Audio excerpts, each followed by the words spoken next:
লক্ষ্মীপুরে জমি সংক্রান্ত বিরোধ সমাধানের কথা বলে বাড়ি থেকে ডেকে নিয়ে ওহিদুল আলম নামে এক বৃদ্ধকে হামলা চালিয়ে আহত করার অভিযোগ উঠেছে। অভিযুক্ত ব্যক্তির নাম রহমতুল্লাহ। শুক্রবার দুপুরে লক্ষ্মীপুর সদর উপজেলার চিকিৎসাধীন অবস্থা গণমাধ্যম কর্মীদের কাছে অভিযোগ করে জানান আহত বৃদ্ধ।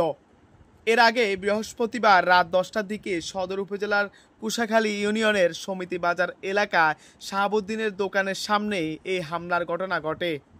আহত বৃদ্ধ ওহিদুল আলম একই ইউনিয়নের গোড়ারবাগ গ্রামের মৃত আব্দুল লতিফের ছেলে। অভিযুক্ত রহমতুল্লাহ একই গ্রামের মৃত নুরুল হক মাস্টারের ছেলে। আহত বৃদ্ধ ও স্বজনদের অভিযোগ, দীর্ঘদিন ধরে ওহিদুল আলমের ক্রয়কৃত 18% সম্পত্তি নিয়ে রহমতুল্লাহর সাথে বিরোধ চলে আসছে। এই নিয়ে ঘটনার দিন বিকেলে আলমের সাথে রহমতুল্লাহর কথা কাটাকাটি হয়। এতে ক্ষিপ্ত হয়ে ওঠে রহমতুল্লাহ।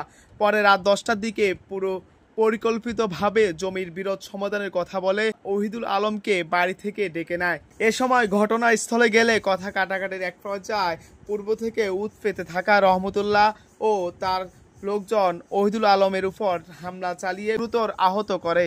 এই সময় ওহিদুল আলম সোর চিৎকারে স্থানীয়রা এগিয়ে এলে রহমতুল্লাহর লোকজন পালিয়ে যায়।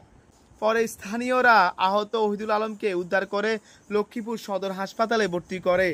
হামলার ঘটনা ভিন্ন খাতে মোড় দিতে এখন নিজে হামলার শিকার বলে নাটক করছেন অভিযুক্ত রহমতুল্লাহ।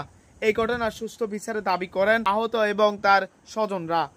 এই ঘটনা একাধিকবার ফোন করেও অভিযুক্ত রহমতুল্লাহর বক্তব্য পাওয়া যায়নি। এ ব্যাপারে চন্দ্রগঞ্জ থানার ভারপ্রাপ্ত কর্মকর্তা কায়সার হামিদ বলেন, মারামারি ঘটনা থানায় কেউ লিখিত অভিযোগ করেনি। লিখিত অভিযোগ পেলে আইনগত ব্যবস্থা না হবে বলে জানান। রহমতুল্লাহর সাথে আমার একটু আমার জমির সঙ্গে একটা বাদ বাড়া, যে অতীতে আমার বহু রকম একটা বাড়াবাড়ি করতেছে। তাহলে আমি তাদের জিজ্ঞাসা করলাম, তারা জিজ্ঞাসা করছি, ওইখানে আরো 2-3 জন আসছিল, ওরা বলছে। আর আমি বলছি আমি তো বৈধ জমিন কিনছি, আমি তো অবৈধ জমিন কিনি না। এই কথার পরে দিয়ে আমার কাছ থেকে এরকম ধরে উঠছে, তুই কি করতেছিস, তুই আমারে হেরাস্ত কর, আগে হেরাস্ত তুই করছিস, আমি করি নাই, তো তুই আমার এরকম কথা বলস কেন, আগে তোলে আর ভালো কথা বলতে পারি। এটা উঠছি বাস।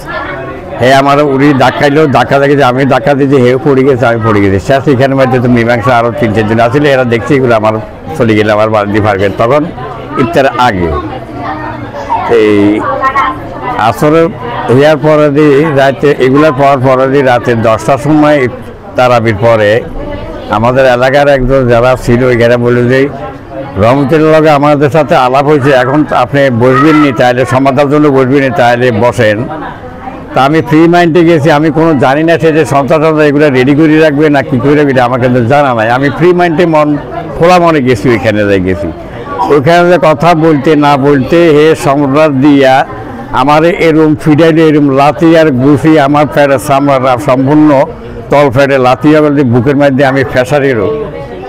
আমি কিছু বলতে পারি না, সাগরকে কিছুই বলতে পারি না। কিতে কি হয়ে গেছে, আমার শিক্ষারের লগে যে বাবা আমার বাসারে করে শিক্ষার দিয়েছি।